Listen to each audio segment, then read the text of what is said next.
अस्सलाम वालेकुम dear viewers, आप देख रहे हैं सिंधी टीचर। सिंधी टीचर में ग्रामर सेक्शन स्टार्ट है।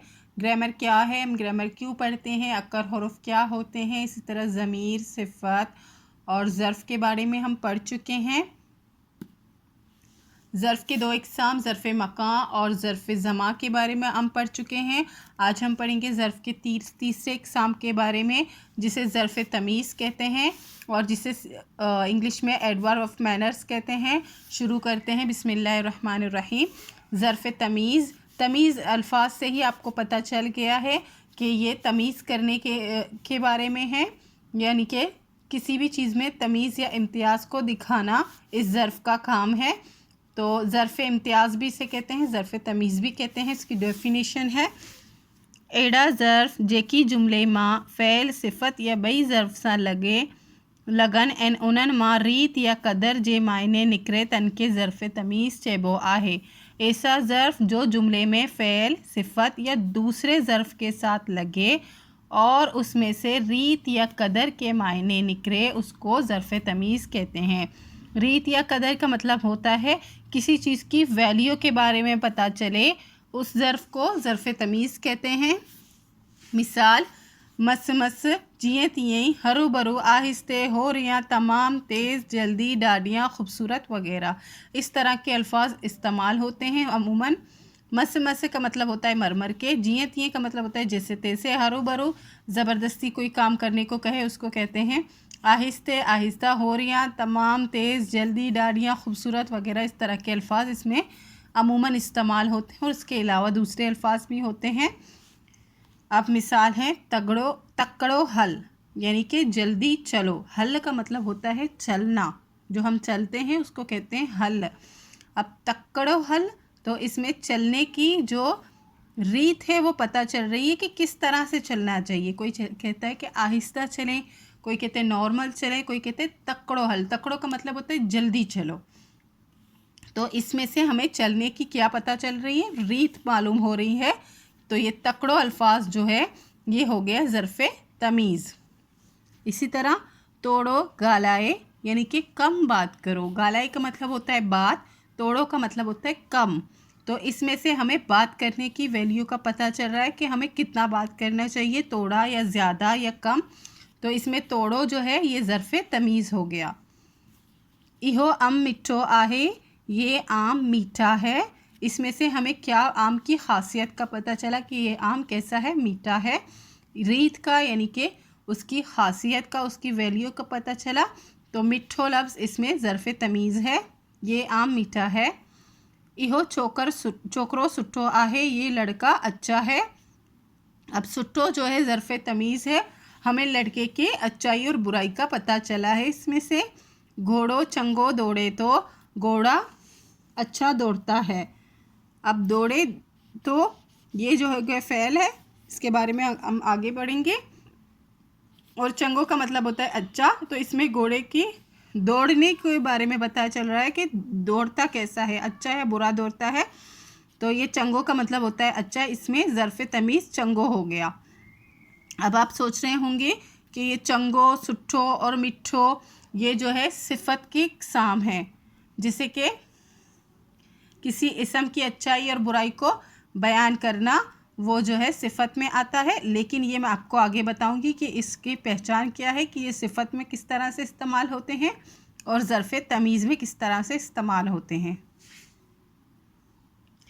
ज़र्फ़ तमीज़ बिल्कुल भी मुश्किल नहीं है, लेकिन मैं आपको डीपली इसलिए समझा रही हूँ कि आपके दिमाग में एक कॉन्सेप्ट क्लियर हो जाए कि सिफ़त क्या है और ज़र्फ़ तमीज़ और सिफ़त में क्या फ़र्क होते हैं।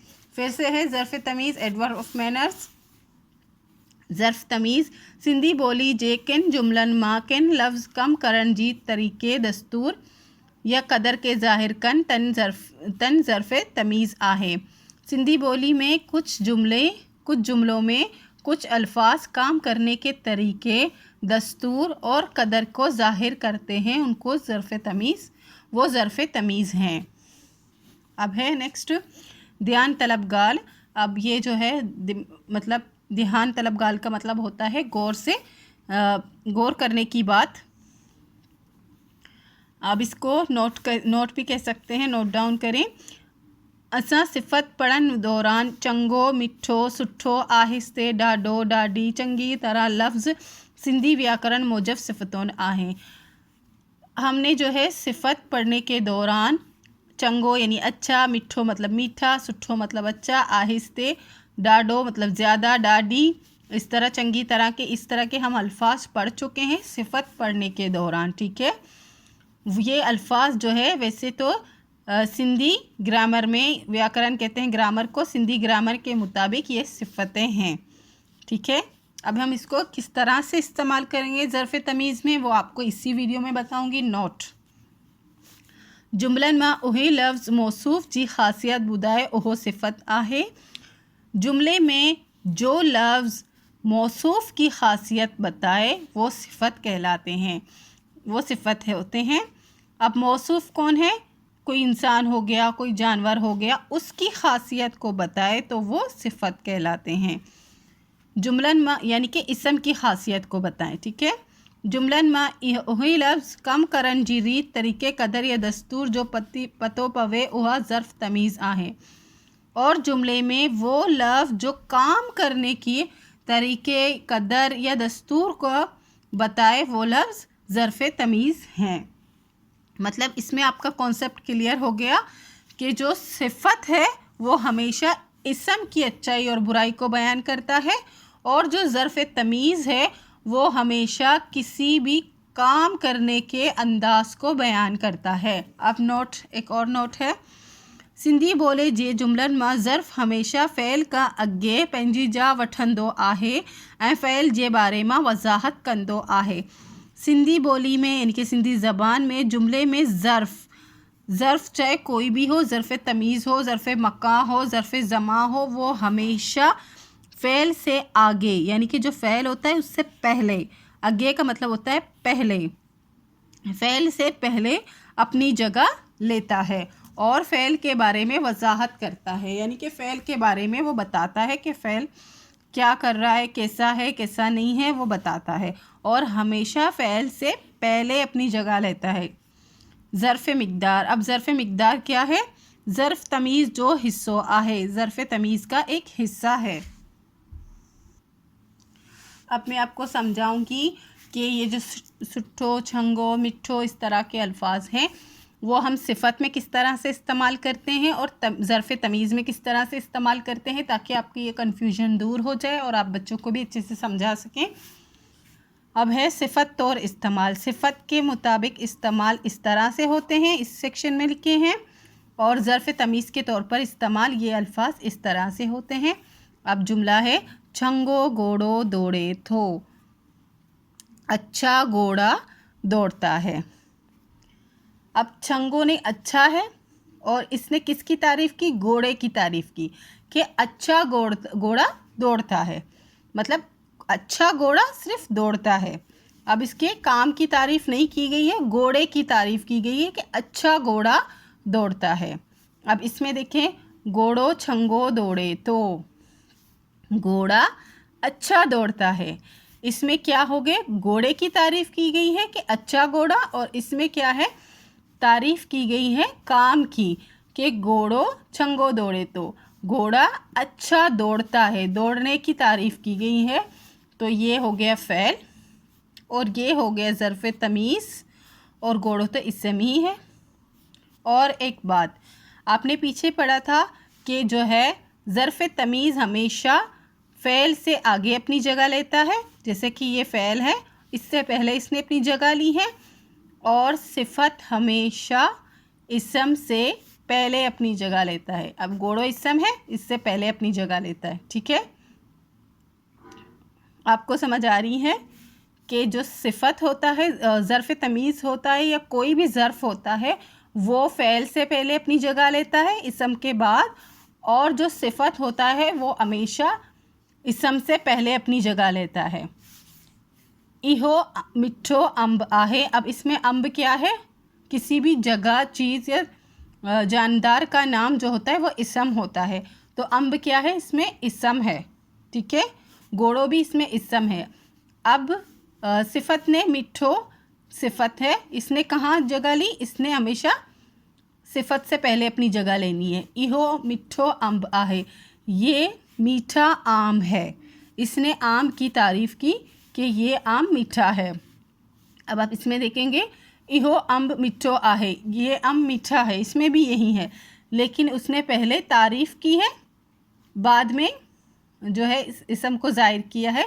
जबकि इसका काम है हमेशा जो है इसम के बाद आएगा और फ़ैल से पहले आएगा। ये आप थोड़ा गौर करेंगे मेरी बात तो आपको समझ आ जाएगी। इहो सुठो छोकरो आहे, ये अच्छा लड़का है। इहो छोकरो सुठो आहे, ये अच्छा लड़का है। मीनिंग्स दोनों के सेम है, लेकिन लिखने का अंदाज़ चेंज हो गया है। यहाँ हमेशा जो है ये ज़र्फ़ है, ज़र्फ़ हमेशा इसम के बाद आएगा, जबकि सिफत में हमेशा इसम से पहले आएगा। बस आप ये दोनों फ़र्क याद करें तो आपके लिए आसानी हो जाएगी।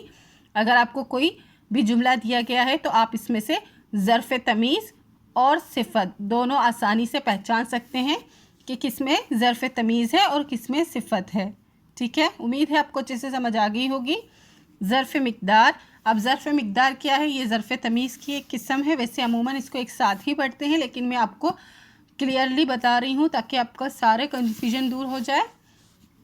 एड़ा ज़र्फ़ जे जुमले मां मिक़दार जो मफ़हूम ज़ाहिर कन इन्हन के ज़र्फ़ मिक़दार चेबो आहे। ऐसा ज़र्फ़ जो जुमले में मिक़दार के मफ़हूम को ज़ाहिर करे उसको ज़र्फ़ मिक़दार कहते हैं। मिक़दार का मतलब होता है किसी भी चीज़ को नापना, तोलना या उसके बारे में पूछना। ठीक है, उसको कहते हैं। जैसे कि लीटर हो गया, इस तरह से किलोमीटर, इस तरह से कोई भी अल्फाज होते हैं जो मिक़दार को, किसी चीज़ के मिक़दार को ज़ाहिर करे तो उसको ज़र्फ़ मिक़दार कहते हैं। मिसाल केतरा, केतरी, घणो, घणी, केड़ो। तो कितना, कितने, कितने, कितने, इन सब के मीनिंग्स यही होते हैं। आप जुमले को देखकर फिर उसके केड़ो का मतलब होता है कौन सा, बाकी इन सब के मीनिंग्स होते हैं कितने। तो उस हिसाब से हम लगाते हैं। यहाँ कुछ जुमले दिए गए। मिसाल, तुंजे कीसे माँ केतरा रुपया आहें, तुम्हारे जेब में कितने रुपए हैं। अब कितना क्या है? ये किसी भी चीज़ को की मिक़दार मालूम करने कि कितना है। अब वो गिन के बताएगा कितना है, तो ये मिक़दार हो गया। ठीक है, तुंजे कीसे माँ केतरा रुपया आहें, तुम्हारे कीसे में कितने रुपए हैं। अब ये जो केतरा है ये क्या हो गया? ज़र्फ़ मिक़दार हो गया। इहो कलम गणे माँ डींदी, ये कलम कितने में दोगे। अब जो गणे जो है ये जो है मिक़दार है, ज़र्फ़ मिक़दार है और ज़र्फ़ तमीज़ इसका बेसिक है। इन केतरे जो इन कपड़े जो अग केड़ो आहे, इस कपड़े का अग यानी कि दाम, मूल्य कहते हैं हम, दाम कहते हैं, वो कितना है। हिन चवड़ी माँ घणो खीर आहे, इस चवड़ी कहते हैं एक बर्तन को जिसमें ज़्यादातर वो दूध रखते हैं, खीर कहते हैं दूध को। तो ये पूछ रहे हैं कि इस चवड़ी में कितना दूध है। हिन कलम जी कीमत केतरी आहे, इस कलम की कीमत कितनी है, यानी कि पेन की। हिन कलम जो गणो आहे, इस कलम का कितना है। ठीक है, इस तरह से किसी भी चीज़ की मिक़दार को मालूम करना वो ज़र्फ़ मिक़दार होता है और इसका बेसिक जो होता है ज़र्फ़ तमीज़ होता है। आप ज़र्फ़ मिक़दार भी कहेंगे तो ठीक होगा और ज़र्फ़ तमीज़ कहेंगे तो भी बिल्कुल ठीक होगा। अमूमन ये एक साथ ही पढ़ाते हैं। मैंने अलग करके आपको इसलिए समझाया कि आपको सारा मिक्स हो गया है। ज़र्फ़ तमीज़ बहुत थोड़ा मुश्किल हो गया है, वो आसानी से समझ आ जाए। उम्मीद है आपको अच्छे से समझ आ गई होगी। इसके अलावा सिंधी टेक्स्ट बुक बोर्ड की क्लास 3 to क्लास 7 हम कंप्लीट पढ़ चुके हैं with solve exercises, question answer, अल्फाज मायने, अल्फाज जुमले, खुलासे और गाबा सिंधी आसान सिंधी की बुक है, गाबा पब्लिशर्स की तरफ से है, वो भी हम क्लास 4 विद सॉल्व एक्सरसाइज पढ़ा चुके हैं। उम्मीद है आपको मेरी वीडियो से हेल्प मिली होगी। नेक्स्ट वीडियो में हम नेक्स्ट ग्रामर में किसी पार्ट के बारे में पढ़ेंगे। अगर आपको मेरी वीडियो से हेल्प मिलती हो तो please like, share and subscribe कीजिएगा। दोस्तों और क्लासमेट के साथ शेयर ज़रूर कीजिएगा। और अगर आपको ग्रामर सेक्शन में कोई भी प्रॉब्लम हो रही हो आप कमेंट सेक्शन में बता सकते हैं। अल्लाह हाफिज़।